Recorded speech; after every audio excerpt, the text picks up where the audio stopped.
नई जादुई सैंडल। बहुत समय पहले की बात है।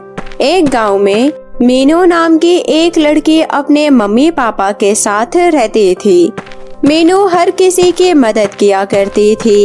एक बार की बात है, मीनू के मम्मी पापा किसी जरूरी काम से कहीं बाहर गए हुए थे। मीनू घर पर अकेले थी। तभी उसे बाहर किसी बूढ़ी औरत की आवाज सुनाई देती है। बेटा, कोई है यहाँ? मुझे बहुत भूख लगी है बेटा, कुछ खाने को दे दो। हाँ अम्मा, जरूर। मेरे मम्मी पापा घर पर नहीं है, आप अंदर आ जाओ, मैं आपके लिए खाना लेकर आती हूँ। और फिर मीनू बड़े ही प्यार से उस बूढ़ी औरत को खाना खिलाती है। मीनू का ये दया भाव देखकर वो बूढ़ी औरत मीनू से बहुत खुश हो जाती है। बेटी, मैं तुम्हारी सेवा भाव से बहुत ही खुश हुई, इसलिए मैं तुम्हें कुछ देना चाहती हूँ। क्या अम्मा?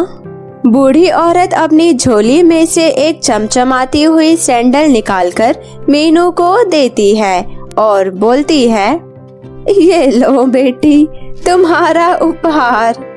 मीनू सैंडलों को ले लेती है। वाओ, मेरी नई सैंडल, ये तो बहुत अच्छी है।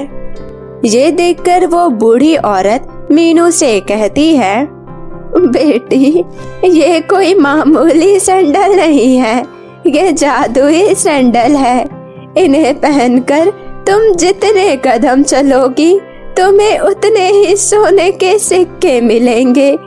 ये सुनकर मीनू खुशी से बोलती है, वाओ, ये तो और भी अच्छी बात है।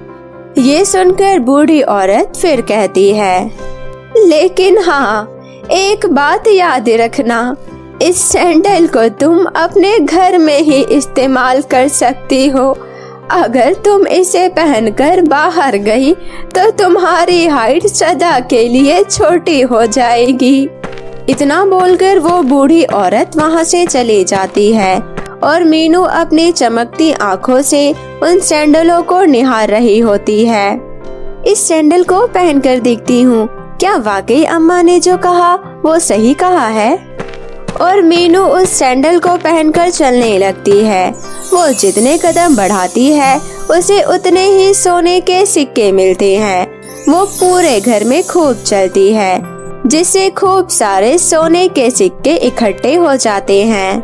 अरे वाह, ये तो कमाल हो गया। पर ये क्या? उस अम्मा ने तो मुझे इस सैंडल को पहनकर कहीं भी घर से बाहर जाने के लिए मना किया है। इतनी खूबसूरत सैंडल, और मैं किसी को दिखा भी नहीं सकती पहनकर, बाहर जा भी नहीं सकती। ऐसा क्या हो सकता है? क्या करूं? क्या करूं? क्या करूं? नहीं, कहीं मैं सच में छोटी हो गई तो? नहीं नहीं, मैं बाहर नहीं जाऊंगी। इसी तरह हाँ ना करते हुए मीना सैंडल पहनकर घर से बाहर निकल ही जाती है। लेकिन ये क्या, जैसे ही वो सैंडल पहनकर अपने घर से बाहर कदम रखती है, उसकी हाइट बहुत ही छोटी हो जाती है। ये देख मीनू थोड़ा घबरा जाती है और वो अपने घर में आकर उस सैंडल को उतारकर अपने कमरे में सोने के लिए चली जाती है। लेकिन तभी वो देखती है कि अपनी छोटी हाइट की वजह से वो तो अपने बिस्तर तक पहुंच ही नहीं पा रही है। उसका बिस्तर बहुत ही ऊंचा हो गया था और वो बहुत ही छोटी हो गई थी।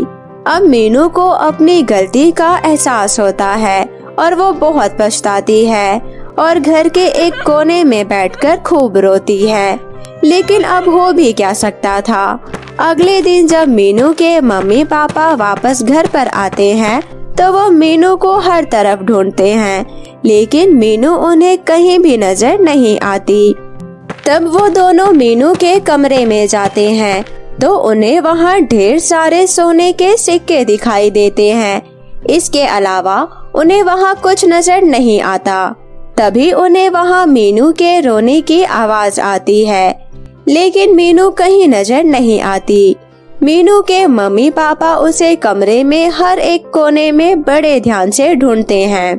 थोड़ी देर ढूंढने के बाद मम्मी पापा को मीनू कमरे के एक कोने में बैठकर रोते हुए दिखाई देती है। जिसे देखकर दोनों बहुत ही हैरान रह जाते हैं और उसे वहां से उठाकर अपने साथ ले जाते हैं और अपनी बेटी को इस तरह इतनी छोटी सी हाइट में देखकर वे बहुत दुखी होते हैं। फिर मीनू उन्हें सारी बात बताती है। सारी बातें सुनकर उसके पापा उसे समझाते हैं। मीनू बेटा, हर चीज के कुछ रूल्स होते हैं। अगर हम उसे ठीक से फॉलो नहीं करते तो उसका अंजाम बुरा ही होता है। मीनू को अब समझ में आ जाता है कि लालच और दिखावा हानि ही पहुंचाता है। फिर मीनू के मम्मी पापा उस बूढ़ी औरत को बहुत ढूंढते हैं। काफी ढूंढने के बाद आखिर वो उन्हें मिल ही जाती है।